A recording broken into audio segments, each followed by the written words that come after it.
Twelfth के paper cancel हो गए, सही कह रहे। अरे मुझे तो ऐसा लग रहा है कि जैसे नीट का पेपर भी कैंसिल ना हो जाए, लेकिन नीट का पेपर कैंसिल होगा नहीं, क्योंकि एक सेशन ही गायब हो जाएगा ना पूरा। तो एक सेशन गायब तो करेंगे नहीं, नीट का पेपर तो होगा। अच्छा बच्चों, आपको अगर बीच में कनेक्शन टूट जाए या कोई दिक्कत हो तो आप मुझे कॉल कर दीजिएगा। बीच में कनेक्शन टूट जाए या कोई दिक्कत हो तो आप मुझे कॉल कर दीजिएगा, मैं अपना फोन यहाँ पे रख देता हूँ ताकि मुझे पता चल जाए। चैप्टर स्टार्ट करते हैं, आइसोमेरिज्म। एक ऐसा चैप्टर, या आप लोग बोले तो जीओसी जहां से चल रहा था उसी के आगे से स्टार्ट करें।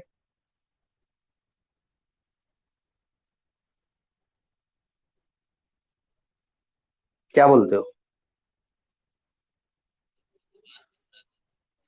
हाँ, तो ये एक फ्रेश चैप्टर स्टार्ट करते हैं, ठीक है। आइसोमेरिज्म का, आइसोमेरिज्म जो होता है वो क्या होता है? आइसोमेरिज्म पहली बात तो ये समझिए। वैसे आप लोगों ने टेंथ में भी आइसोमेरिज्म थोड़ा बहुत पढ़ा होगा, जिसमें आप ये जानते हैं कि किसी स्ट्रक्चर का एक से ज्यादा स्ट्रक्चर बना देना आइसोमेरिज्म कहलाता है ना। तो आइसोमेरिज्म के जो होते हैं वो दो पार्ट होते हैं। एक होता है स्ट्रक्चरल आइसोमेरिज्म, और दूसरा होता है स्टीरियो आइसोमेरिज्म।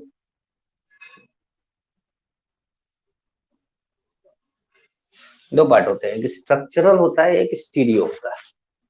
जो स्ट्रक्चरल है उसको हम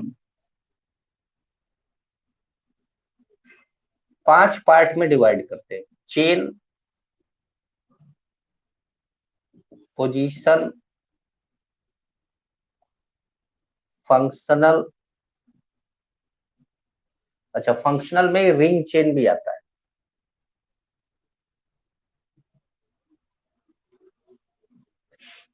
मेटामेरिज्म,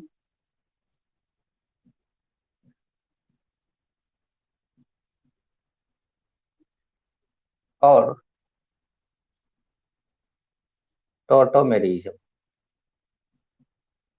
इन सब में सबसे इंपॉर्टेंट, इन सब में सबसे इंपॉर्टेंट आपको ये मिलेगा, ये और ये दो बहुत इंपॉर्टेंट है। इन दोनों पर बहुत ध्यान दीजिएगा कि जब मैं पढ़ा रहा हूँ तो इन दोनों पर बहुत ध्यान दीजिएगा आप लोग।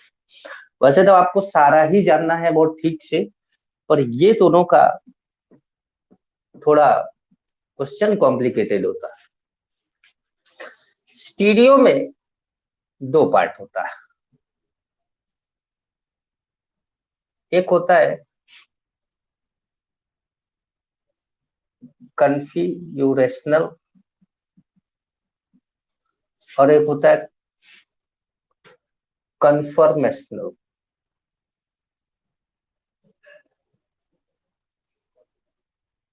अब कन्फिग्रेशनल भी दो पार्ट होता है, एक होता है इनएंशियोमर, दूसरा डायस्टेरियोमर। फिर इनएंशियोमर के दो पार्ट होते हैं, एरिथ्रो एंड थ्रियो। डायस्टेरियोमर के दो पार्ट होते हैं, ज्योमेट्रिकल एंड ऑप्टिकल। तो वो हम लोग जब स्टीरियो स्टार्ट करेंगे तो एक बार फिर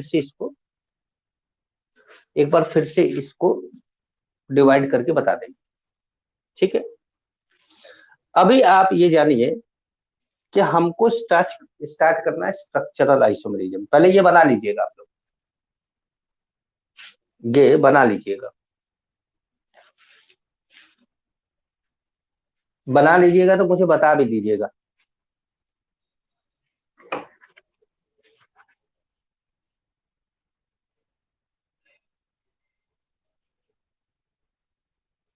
आशीष आया है, पूरनपाल आया है, और नितिन आया है।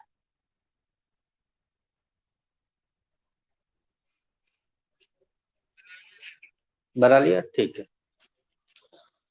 अब सबसे पहले आपको हेडिंग डालना है स्ट्रक्चरल आइसोमेरिज्म। सबसे पहले आपको हेडिंग डालना है स्ट्रक्चरल आइसोमेरिज्म।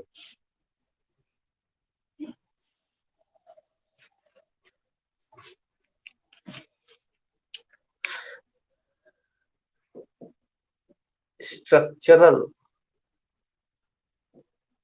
आइसोमेरिज्म। देखिए, अगर 5 बच्चे नहीं हुए इस क्लास में तो इस क्लास को नहीं चलाएंगे। जैसे अगर किसी बच्चे ने फीस दे भी दी होगी तो उसकी फीस लौटा देंगे। Structural isomerism.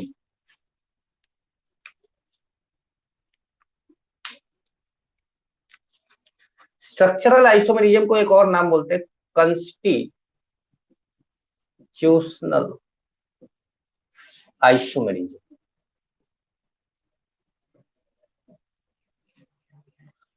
Constitutional isomerism, structural isomerism या कंस्टिट्यूशनल आइसोमेरिज्म। ठीक है, क्या होता है ये?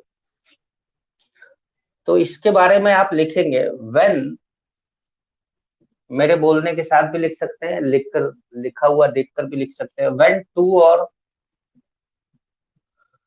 मोर कंपाउंड्स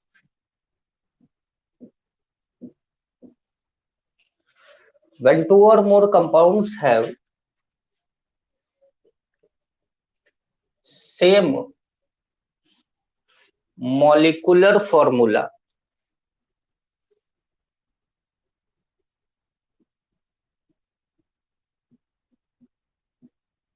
but different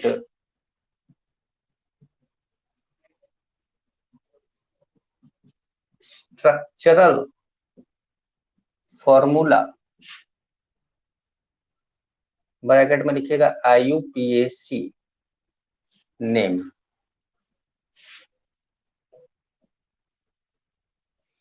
अगर स्ट्रक्चरल फॉर्मूला अलग हुआ तो IUPAC नेम बदल जाएगा। तो अगर आपको पता करना होगा स्ट्रक्चरल फॉर्मूला बदला है कि नहीं, तो आप क्या करिए कि स्ट्रक्चर का IUPAC नेम लिख दीजिए। अगर आपको अलग अलग IUPAC नेम मिलता है तो इसका मतलब है कि स्ट्रक्चर बदला है, और अगर सेम IUPAC नेम मिलता है तो इसका मतलब स्ट्रक्चर नहीं बदला है। When two or more compounds have same molecular formula but different structural formula, then they are collectively called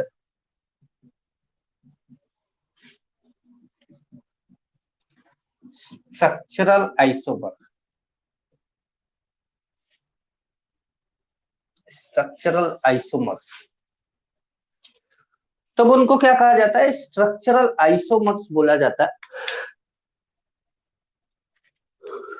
ठीक है, structural isomers. And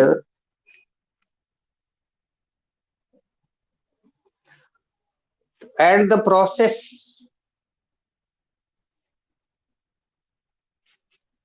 to draw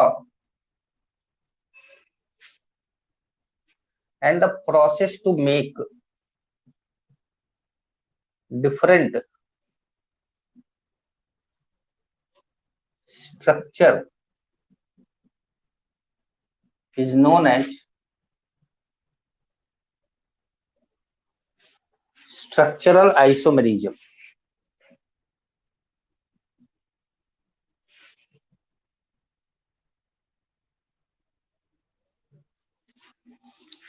structural isomerism. एक महीना अगर आप लोग घर पे बैठ जाओ पूरी तरीके से बिना कुछ पढ़े लिखे, तो मुझे लगता है कि बच्चा काफी बर्बाद हो जाता है, काफी। अगर आप एक महीना फिजिक्स ना पढ़े, केमिस्ट्री ना पढ़े, बायो या मैथ जो भी आपका है वो ना पढ़े, तो आप काफी हद तक बर्बाद हो जाते हैं।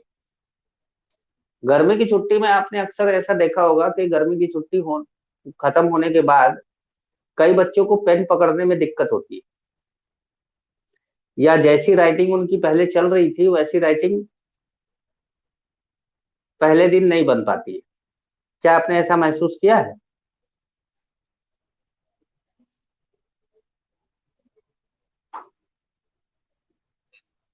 हुआ है ना ऐसा?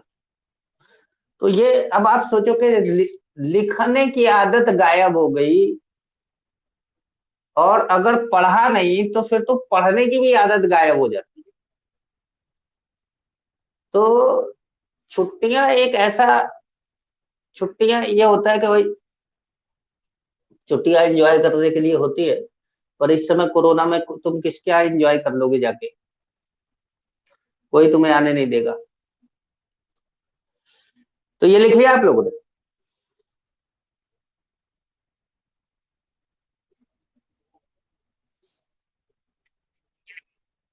लिख लिया, ठीक है।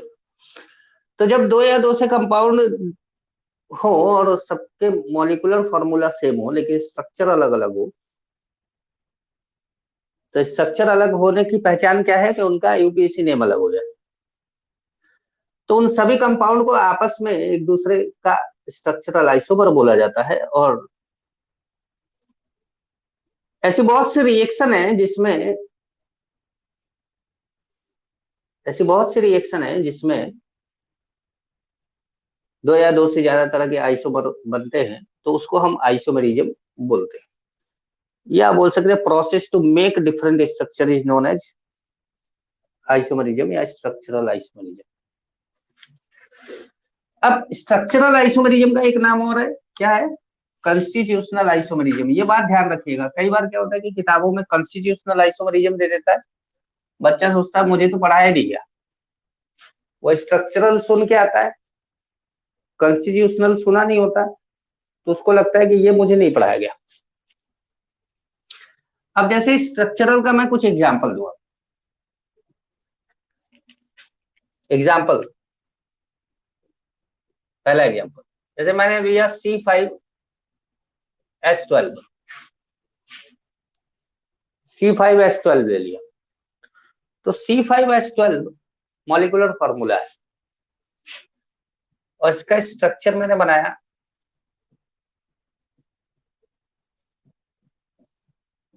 5 कार्बन की एक सीधी चेन,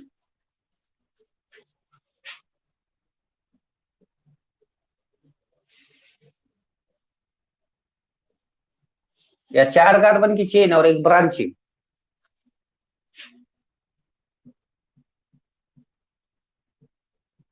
या 3 कार्बन की चेन और 2 ब्रांचिंग। अब अगर आप इन तीनों कंपाउंड को देखें तो सब में 5 कार्बन है और 12 हाइड्रोजन है सब में। और सभी का स्ट्रक्चर देखने से भी पता चल रहा है कि अलग है। और अगर देखने से ना पता चले, समझ में ना आए, तो आईयूपीएसी नेम आप लिख सकते हैं। इसका आईयूपीएसी नेम है पेंटेन, इसका नाम 2 मिथाइल ब्यूटेन, इसका नाम 2,2 डाइमिथाइल प्रोपेन। तो सबका आईयूपीएसी नेम अलग। जैसे एक दूसरा एग्जांपल है, आप लिखते रहिएगा इसको।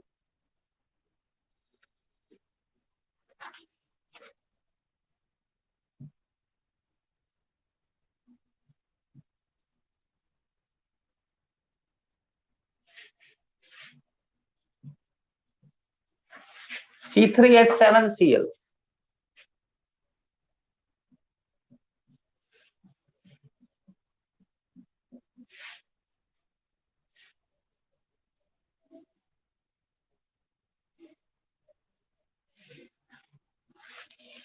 अब जैसे ये दोनों कंपाउंड है, तो इन दोनों कंपाउंड में इसका नाम अगर देखा जाए तो ये क्या नाम है? 1 क्लोरोप्रोपेन, और इसका नाम है 2 क्लोरोप्रोपेन। एक का नाम है 1 क्लोरोप्रोपेन और एक का नाम है 2 क्लोरोप्रोपेन। तो ये 1 क्लोरोप्रोपेन 2 क्लोरोप्रोपेन, दोनों का नाम बदल गए, दोनों का स्ट्रक्चर बदल गया, लेकिन मॉलिक्यूलर फॉर्मूला वही है। 3 कार्बन है, 7 हाइड्रोजन, एक ऑक्सीजन। जैसे कि एक और एग्जाम्पल लेके बताए।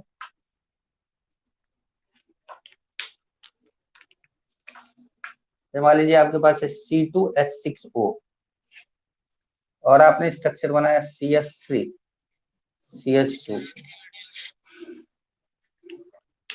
क्या कह रहे हो बेटा?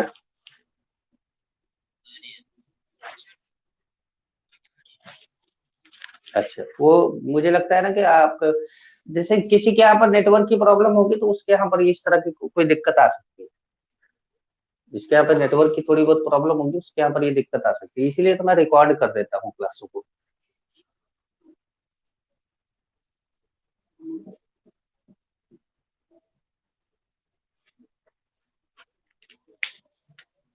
CH3CH2OH CH3OCH3। अब देखिए एक एल्कोहल है और दूसरा ईथर है, और दोनों का मॉलिक्यूलर फॉर्मूला क्या है? तो देखो 2 कार्बन 6 हाइड्रोजन, 3 2 5 1 6, एक ऑक्सीजन, और यहाँ पे भी 3 3 6 और एक ऑक्सीजन। तो कहने का मतलब है कि molecular formula same, structural formula different. और अगर ऐसा होता है तो वो कंपाउंड आपस में स्ट्रक्चरल आइसोमर कहलाते हैं। जैसे ये तीनों आपस में स्ट्रक्चरल आइसोमर है। अब स्ट्रक्चरल में क्या है, चेन है कि पोजीशन है कि फंक्शनल है कि मेटामर है कि टॉटोमर है, वो एक अलग केस है, वो एक एक करके बात करेंगे। लेकिन अभी स्ट्रक्चर का बदलना ये बता देता है कि चेन आइसोमेरिज्म है, मतलब सॉरी स्ट्रक्चरल आइसोमेरिज्म है।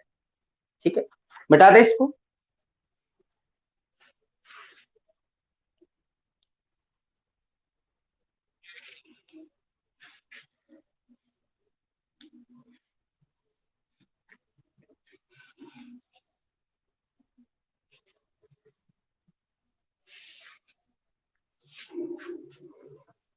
ठीक है भाई, अब देखो types of structural isomerism.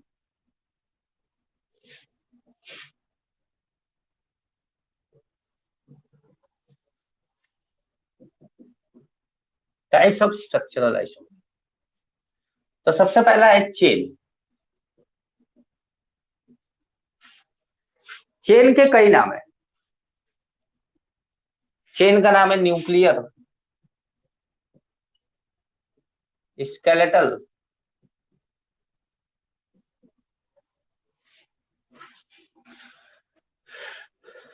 Isomerism.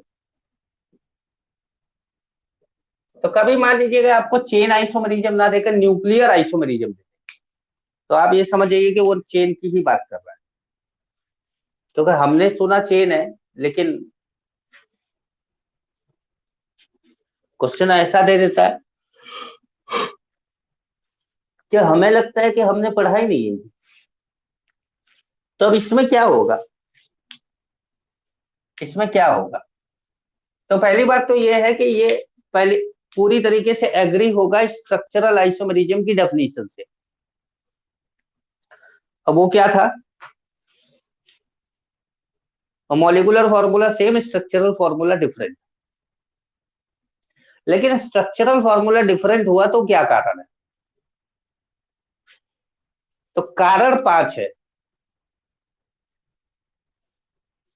5 कारण की वजह से 5 टाइप के स्ट्रक्चरल आइसोमर है, आइसोमरिज्म है। पहला है चेन,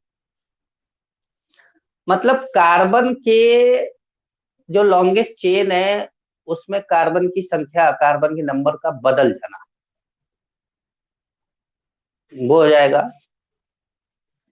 चेन आइसोमरिज्म। तो आप इसमें लिखें, ये हेडिंग डाल लिया ना आप लोगों ने, तो आप इसमें लिखें, मैं बोलता हूं आप लिखे, नहीं सुनाई दे तो मुझे बताइएगा। It is arise,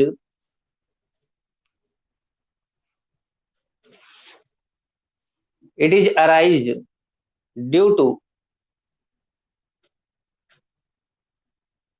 different number of carbon atom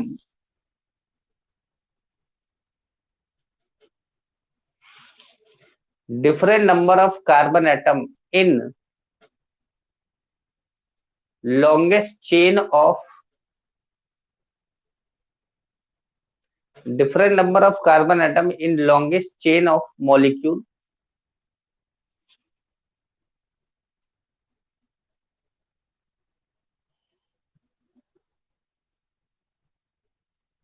different number of carbon atom in longest chain of molecule or different number of carbon atom or different number of carbon atom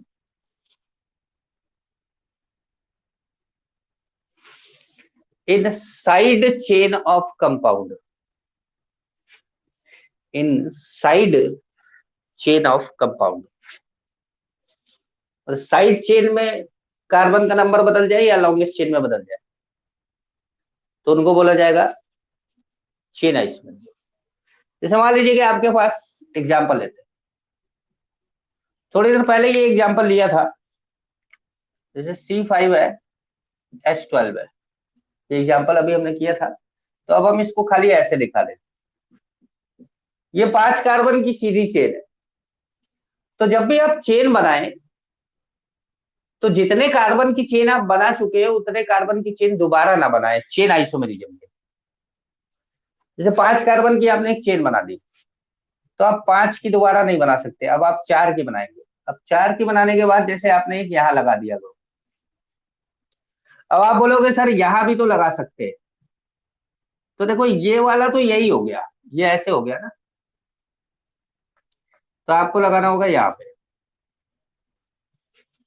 अब फिर 4 कार्बन की chain बना दी, तो आप 4 carbon की दोबारा नहीं बना सकते, कोई दूसरा नहीं बना सकते। अब 3 कार्बन की बनानी होगी, तो ये 3 कार्बन की बना दी। तो इसके पास क्या है, 3 चेन आइसोमर्स, 3 चेन आइसोमर्स। ठीक है। एक एक क्वेश्चन आपको देते हैं, आप करिए। C6H14, आप चाहे तो ऐसे ही कार्बन कार्बन कर सकते हैं, जरूरी नहीं है हाइड्रोजन भरना। C6H14 आप करके दिखाइए, कितना आएगा।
बना लिया भाई।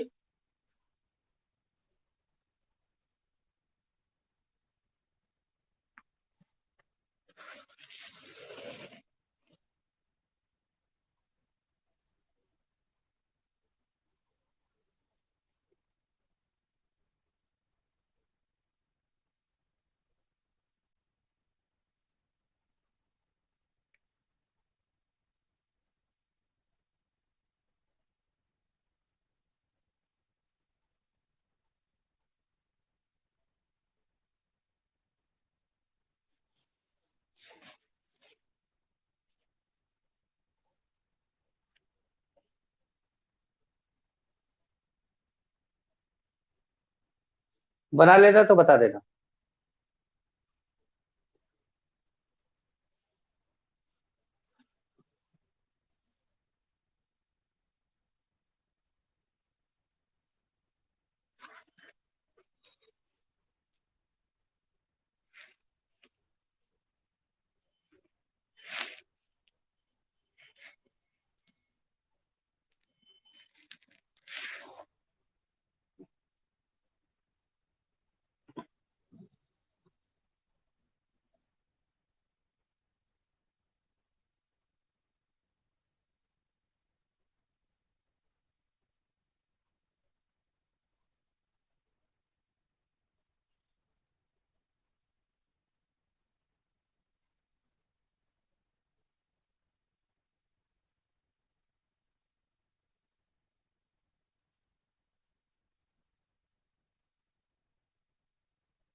कितना आया पूरनपाल।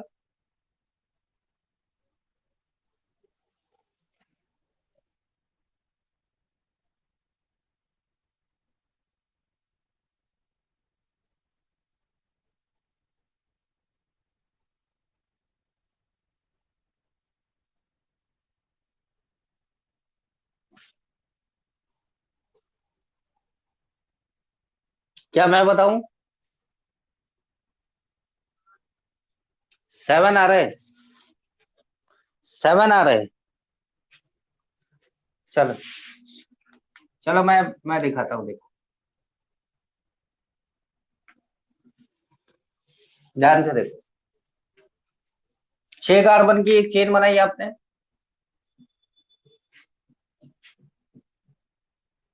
ठीक है। एक 5 कार्बन की बनाई,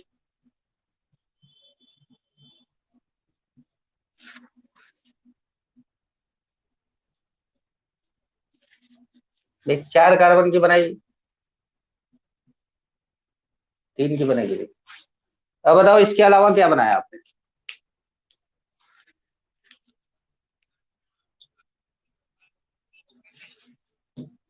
हो सकता है ना, लेकिन मैंने आपको क्या बोला था कि वो जो कंपाउंड होगा, वो जो कंपाउंड होगा दूसरा वाला, वो क्या इसका चेन आइसोमर होगा?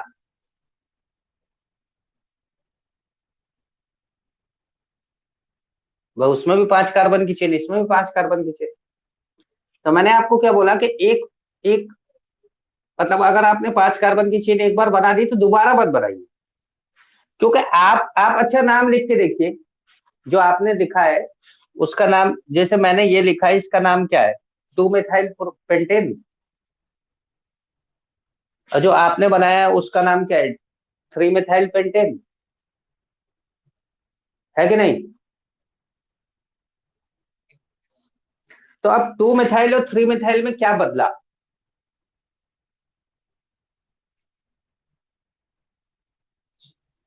तो पोजीशन आइसोमरिज्म हो रहा है, आप पोजीशन में पहुंच गए, मैं चेन ही पर हरा हूं अभी।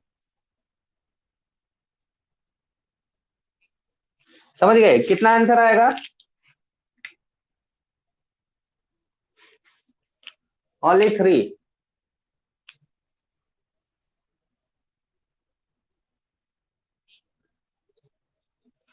बना के देखो कैसे बनाओगे। 3 कार्बन की चेन मैं बना के देखता हूँ, देखो मैंने ये बना दी, ठीक है। अब मैं छठा कार्बन कहीं भी लगाऊं, वो 4 कार्बन की चेन हो जाएगी। जैसे मैंने छठा कार्बन यहाँ लगाया, तो ये 4 कार्बन की चेन हो गई।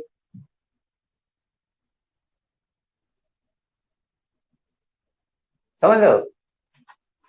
अब जैसे मैंने छठा कार्बन यहाँ लगाया, क्या सर यहाँ लगा दो, यहाँ लगा दो, ये 4 कार्बन की चेन हो गई, यही बन गया। समझ गए? तो 3 कार्बन की चेन इसमें बन ही नहीं सकती। आई बात समझ में कि नहीं आई? आपको ये समझ में आया कि चेन का मतलब क्या है?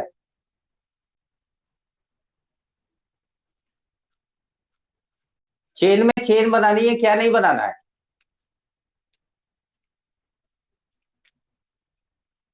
चेन में चेन बनानी है, पोजीशन नहीं बनाना है, ठीक है। चलो एक और करके बताओ। C7H16, इसका करो। इस बार आंसर सही आना चाहिए आपका।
तीन ही आया? क्या 4 नहीं आया? 4 आया? तीन किसका आया है? निखिल तुम्हारा तीन है। हाँ तुम्हारा तीन। नितिन, आशीष तुम्हारा आया है तीन। और चार किसका किसका है? क्या नाम है आपका? और सरदार जी?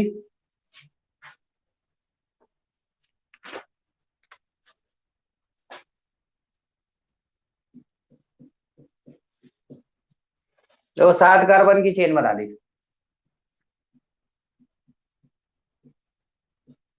6 कार्बन की चेन बना दी, एक लगा दिया। अब इसको इधर लगाओ, इसको इधर लगाओ, सब पोजीशन बदल दो, चेन नहीं।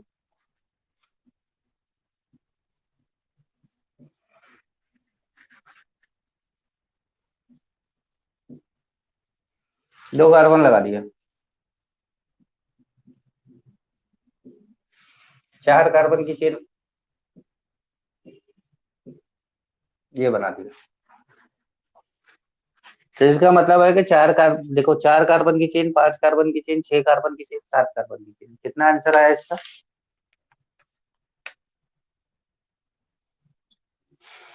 तो आशीष कहाँ गलत कर रहे थे? ये नहीं बनाया था। समझ गई, वो लास्ट वाला नहीं बनाया। चलिए,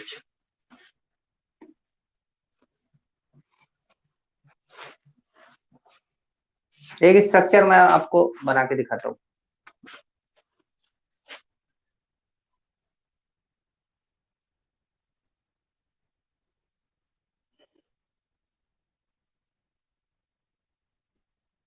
find chain isomers of 4 member की रिंग। जैसे ये क्वेश्चन है, तो इसका चेन आइसोमर बताना। तो इसका चेन आइसोमर, ये कितने मेंबर की रिंग है? 4 की है।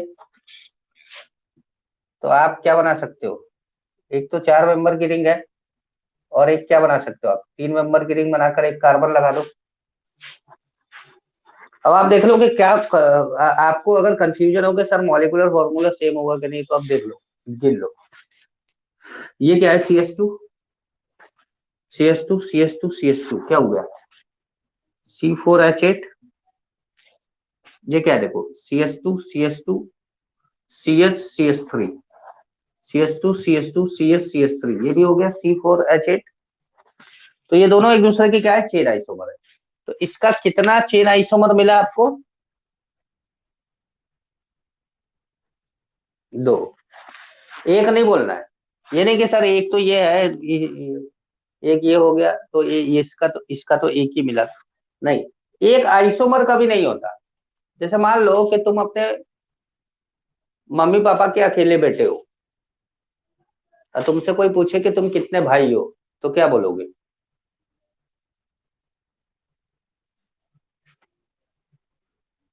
क्या बोलोगे भाई? बोलोगे मेरा कोई भाई नहीं है। अब मान लो मम्मी पापा, तुम अपनी मम्मी पापा के दो बेटे हो, और तुमसे पूछा जाए कि तुम कितने भाई हो, तो क्या बोलोगे?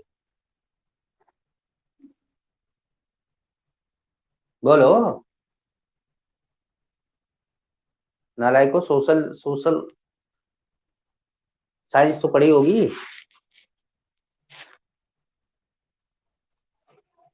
अगर माँ बाप के दो बेटे हैं, तो क्या बोला जाएगा? उस बच्चे से पूछा जाए कि दो भाई है, तो उसने एक भाई तो बोला नहीं, क्योंकि जिससे पूछा जा रहा है उसको बोला गया कि भाई तुम कितने भाई हो, तो वो बोलेगा कि मैं अपने को क्यों जोड़ू, मेरे से तो क्वेश्चन पूछा जा रहा है। तो मेरा भाई एक है, तो मैं बोलूंगा मैं एक भाई हूँ। ऐसा नहीं। तो आप ये इस चीज हमेशा ध्यान रखिएगा, आइसोमेरिज्म में कभी भी आंसर वन नहीं होता। कि अगर आपसे पूछे कि how many isomer of this compound, तो उस कंपाउंड को इंक्लूड करके बताओ। समझ पाए? तो चलो एक क्वेश्चन मैं देता हूं, ये समझ गए आप? ये समझ गए कि नहीं? ये समझ गए। तो अब आपको क्या है कि मैं एक क्वेश्चन देता हूँ, आपको उसको करके बताना है।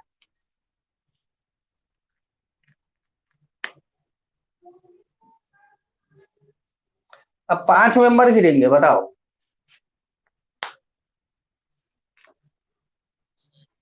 हाँ,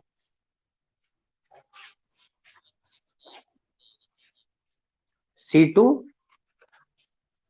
नहीं, कोई कोई चेन आइसोमर नहीं है, जीरो। C2H6 का भी नहीं होगा, नहीं एक नहीं होगा। C2H6 का भी नहीं होगा, C3H8 का भी नहीं होगा। जीरो चेन आइसोमर, समझे? हाँ, एक नहीं बोलना है। इसका बनाओ जल्दी से। अब बना लो तो मुझे बताओ कि हाँ सर बना लिया।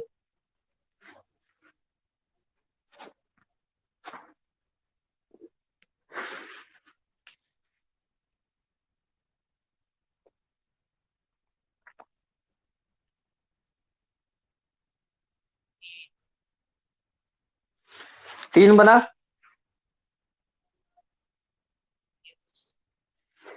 अच्छा, मैंने चेन आइसोमेरिज्म की एक डेफिनेशन लिखवाई है, वो जरा पढ़िए आप मन में, मतलब पढ़ लीजिए एक बार।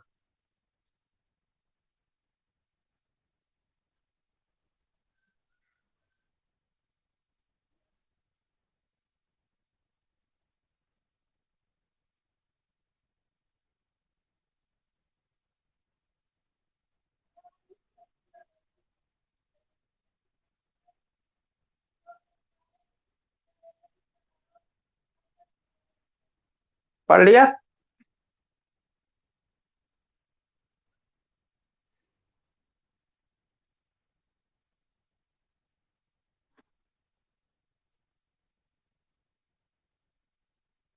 पढ़ लिया बच्चों? क्या उस डेफिनेशन को पढ़ने के क्या उस डेफिनेशन को पढ़ने के बाद भी अभी आपका आंसर तीन ही आ रहा है?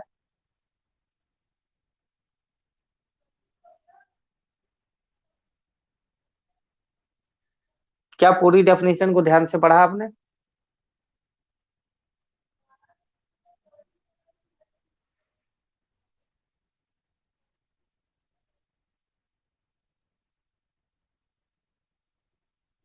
मतलब आपका आंसर अभी भी तीन आ रहा है ना?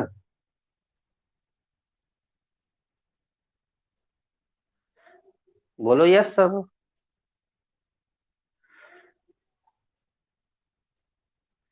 क्योंकि आपने नेक्स्ट तो निकाला नहीं है। चलिए आइए मैं बताता हूँ आपको, देखिए। 5 कार्बन की रिंग आपने एक बनाई, 5 मेंबर की आपने एक रिंग बनाई। फिर 4 मेंबर की एक रिंग बनाई, और एक कार्बन इसमें लगा दिया क्योंकि 5 कार्बन है ना। फिर 3 मेंबर की रिंग बनाई, तो इसमें 2 कार्बन लगा दिया। ठीक है। फिर एक 3 मेंबर की रिंग बनाई, और इसमें 2 कार्बन एक ही जगह पे लगा दिया, ऐसे। तो अब देखो क्या बदला, इन दोनों में क्या बदला। अब आप अपने चेन आइसोमेरिज्म की डेफिनेशन की लास्ट की 2 लाइन पढ़ेंगे।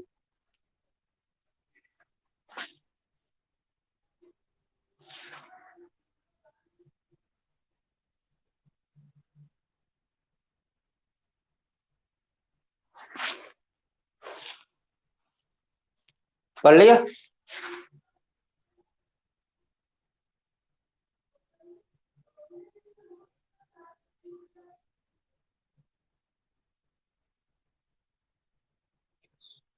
पढ़ लिया। तो अब आपको पढ़ने के बाद क्या समझ में आया, मतलब मैंने क्या किया है यहाँ पर?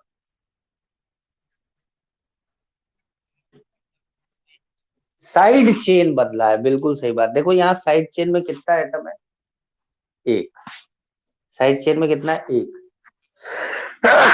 और यहाँ दो। समझ में आया? यही कारण है कि इसके कितने आइसोमर मिले? 4। क्या ये बात आपको क्लियर हुई? क्या ये बात आपको क्लियर हुई? अब इसी डेफिनेशन के साथ अगला क्वेश्चन करोगे?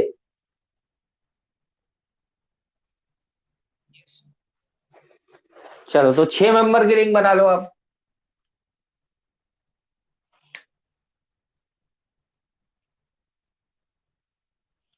6 मेंबर की रिंग बना लो।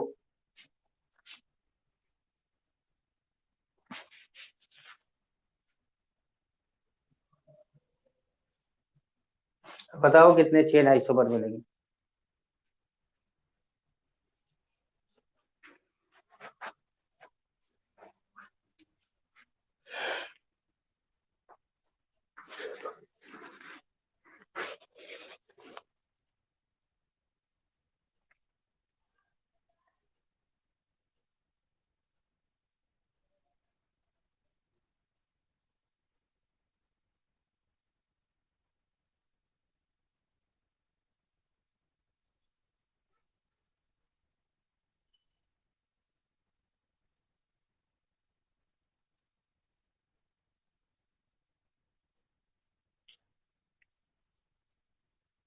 सेवन बनाया इस बार।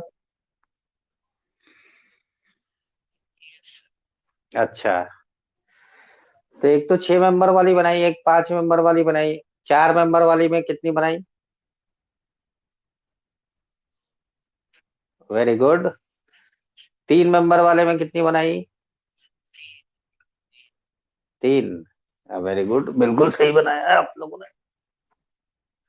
एकदम परफेक्ट, कोई गलती नहीं।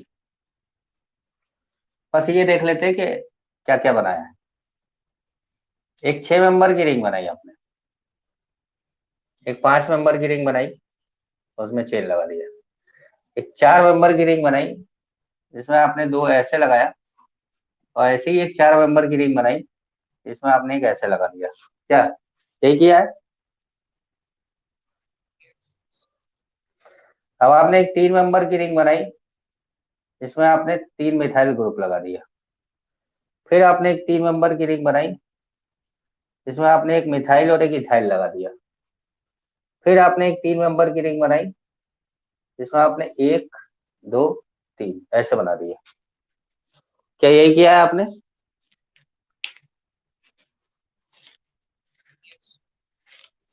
सभी ने?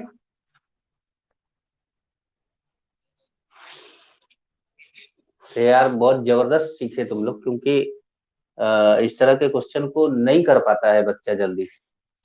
इस तरह के क्वेश्चन को बच्चा नहीं कर पाता है। मतलब नॉर्मल अगर देखा जाए कि एक एवरेज स्टूडेंट की बात करें, तो एवरेज स्टूडेंट इस चीज को नहीं कर पाता है।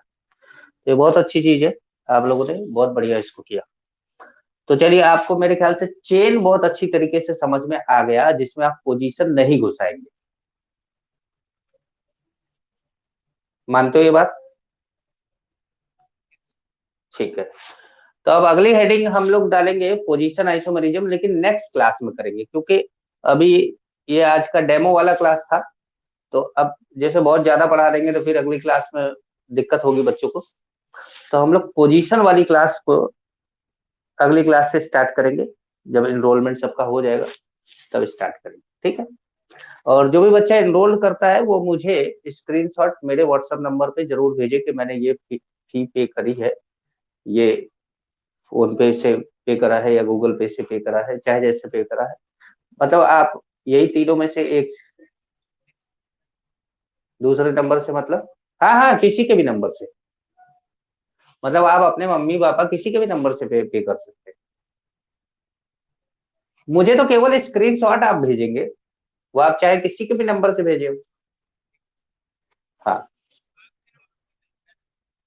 नहीं, आप लोग, नहीं मैंने पेमेंट के लिए नंबर दे रखा है ना आप लोगों को एक, आपके हाँ।